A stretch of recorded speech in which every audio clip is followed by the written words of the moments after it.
किसान का बेटा, था वो दृढ़ता का भंडार। वल्लभ भाई पटेल नाम कहलाता था सरदार। कृषक कार्मिक जनगण से था उसको प्यार अपार। अखिल देश ने उसे रहनुमा किया था स्वीकार। गांधी बापू का शिष्य, सत्य अहिंसा का अवतार। किंतु एक भारत करने को धर लेता हथियार। लौह पुरुष संबोधन था वो लोहे की दीवार। तेज पुंज तुम, शक्तिपीठ तुम, बल का सागर अपरंपार। ऋणी देश का नम्र अमन तुम स्वीकारो सदा।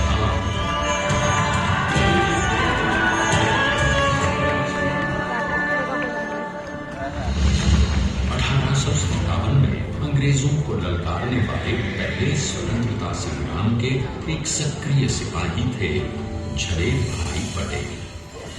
करमसद गांव के इस बहादुर देशभक्त किसान और उनकी पत्नी लाडबाई के 5 बेटों और 1 बेटी में से चौथे पुत्र थे वल्लभ भाई। बालक वल्लभ ने करमसद के बाद नडियाद से अपनी हाई स्कूल की शिक्षा पूरी की। फिर 13 साल की उम्र में उनकी शादी भी हो गई छोटी सी झवेर बाई से। 2 बच्चों, बेटी मणिबहन और बेटे ताया भाई को जन्म देने के बाद झवेर बाई असमय ही चल बसी। सदी बदलने और 20वीं सदी आने पर उनका जीवन भी एक चमत्कार की तरह बदला। प्लीडर का इम्तिहान पास करके वो वकालत करने लगे। पहले गोधरा, फिर आनंद और उसके बाद अहमदाबाद में। मगर जल्द ही वकालत छोड़कर वो बैरिस्टर बनने की इच्छा से इंग्लैंड चले गए। लंदन में बैरिस्ट्री में अव्वल आने और वजीफा जीतने वाले वो अनोखे भारतीय थे।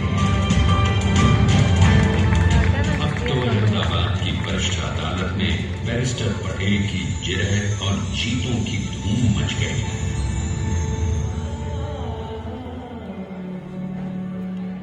तभी एक युग पुरुष ने वल्लभ भाई के जीवन की धारा ही बदल दी।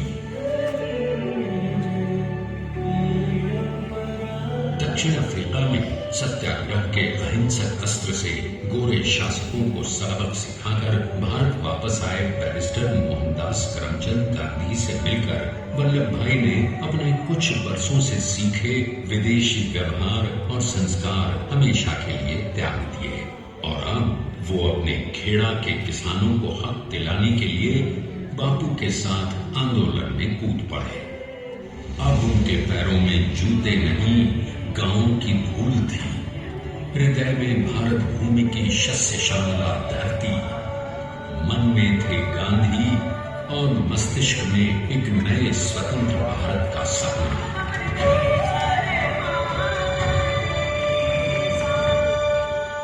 तभी बारडोली के मजबूर मजलूम किसानों की यातना का समाचार उनके पास पहुंचा।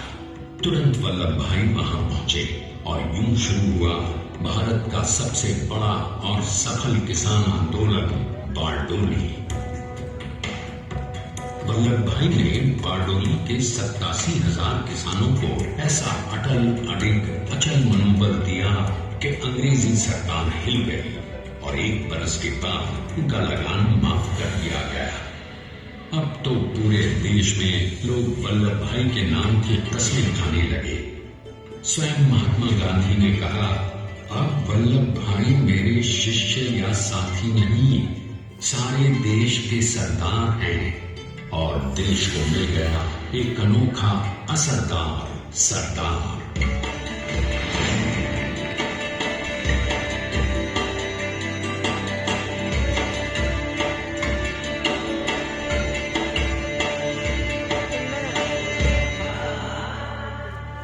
सरदार पटेल के नाम और देशभक्ति से अंग्रेज डर कर कांपने लगे।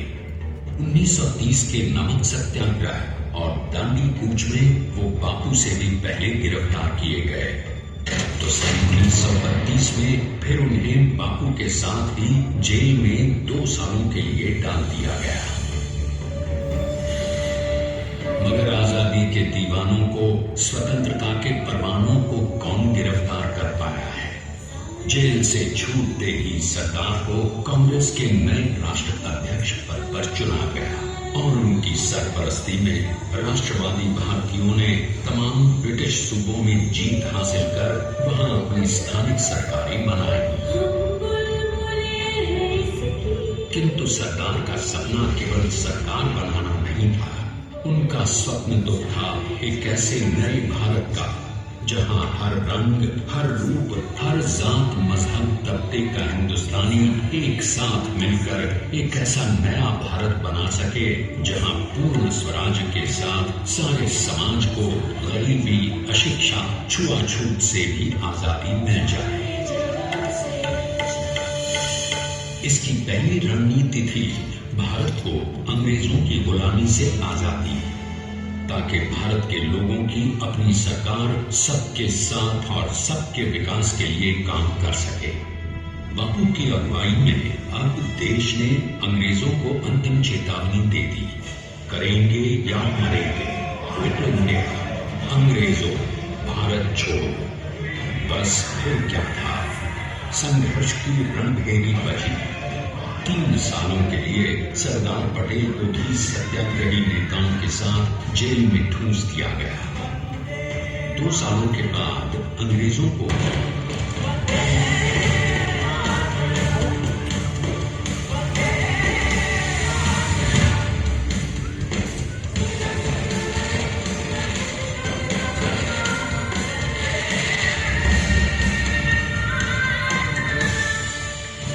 स्वतंत्रता के स्वप्न के सच होने के साथ अब सरदार पर कई एक नई जिम्मेदारियां थीं। आने वाली आजादी की तैयारी और एक नए भारत के लिए नए लोकतांत्रिक संविधान की संरचना। जैसा उनके साथी ने खुद कहा था, सरदार ने ही 6 हथौड़ी लेकर एक नए भारत को उकेरा है।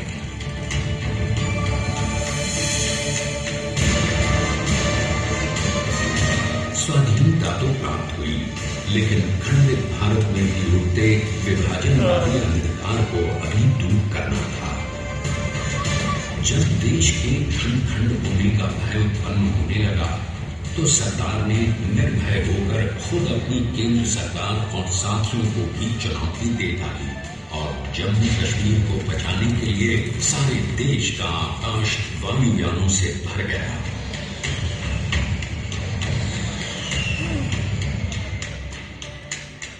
फिर हैदराबाद और जूनागढ़ के भारत में विलयीकरण को पाकिस्तान से चुनौती मिली। सरदार चाहते थे कि देश की 1 इंच धरती अब और विभाजित नहीं होनी चाहिए।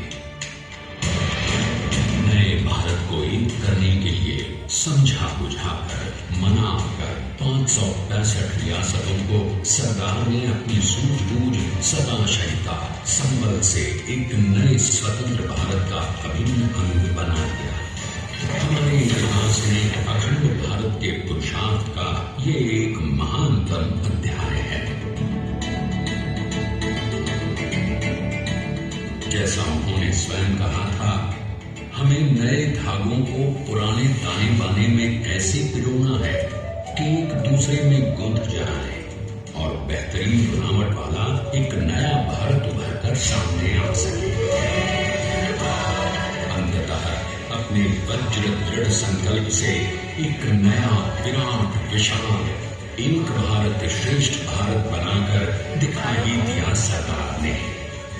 संसार के सबसे बड़े प्रजातंत्र के शिल्पी को प्रणाम करने के लिए देश ने बनाया है ये समर्थ स्मारक। स्वाधीन भारत को समर्थ भारत में बदलने वाले सरदार पटेल को समर्पित प्रेरणा तीर्थ भी है। प्रधानमंत्री श्री नरेंद्र मोदी के नेतृत्व में बनी विश्व की इस विशालतम प्रतिमा के सामने आकर सारी दुनिया जैसे स्वयं भी नतमस्तक हो जाती है।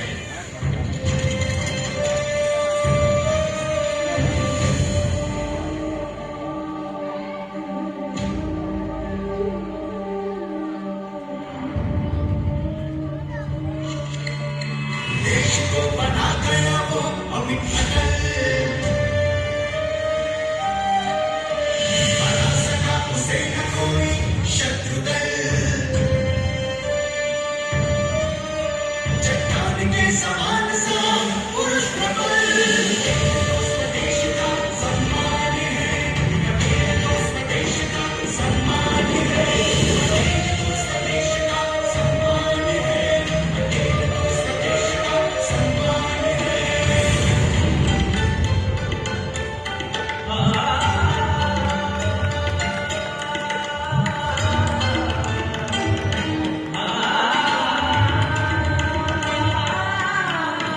ऊंचाइयां आकाश को छुए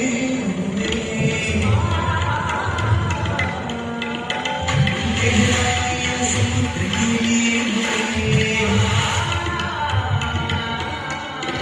कदम अनेक जमीन पर जमे हुए, अपनी आग का निशान है, आग का निशान है,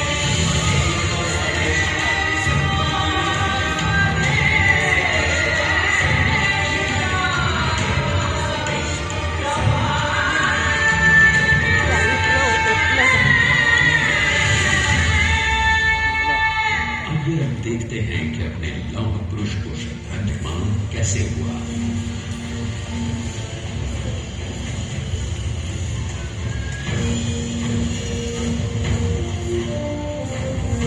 स्टील का फ्रेमवर्क,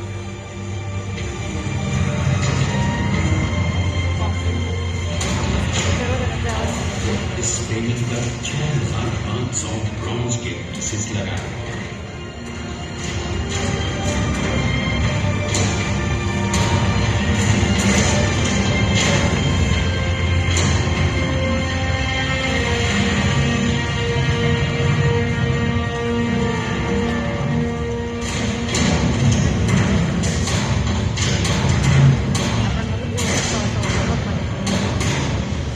सोचिए कि 182 के भव्य स्मारक के निर्माण में कितना सामान और मेहनत लगी है।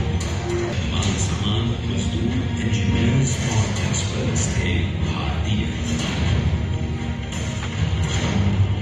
जानते हैं कि 182 मीटर ऊंची संभव्य प्रतिमा को बनाने में कितना समय लगा। डिजाइन के लिए 12 महीने और निर्माण के लिए 34 महीने, यानी कुल मिलाकर केवल 46 महीने।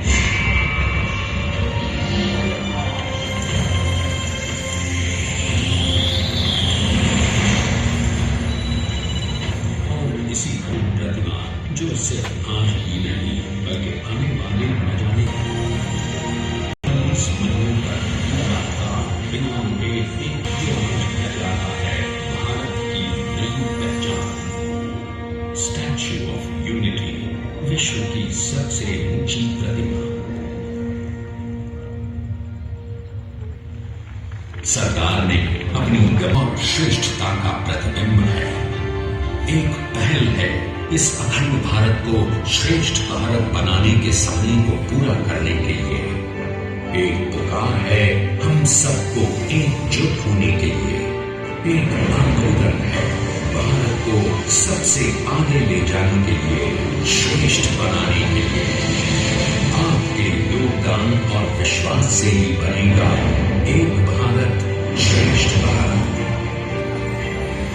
एकता का स्मारक है, एकता का संदेश है कि भाषा एक, भाव एक, राज्य एक, लक्ष्य एक, बोली अनेक, स्वर एक, रंग अनेक, तिरंगा एक, समाज अनेक, भारत एक, रिवाज अनेक, संस्कार एक, योजना अनेक, मकसद एक, कार्य अनेक, संकल्प एक, राह अनेक, मंजिल एक, पहनावा अनेक, सीमा एक, चेहरे अनेक, मुस्कान एक।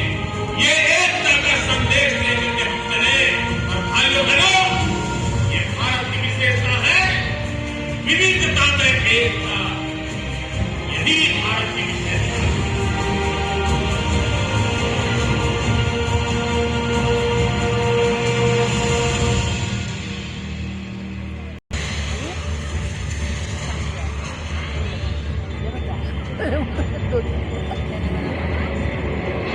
Please stand up for the national anthem. Yes.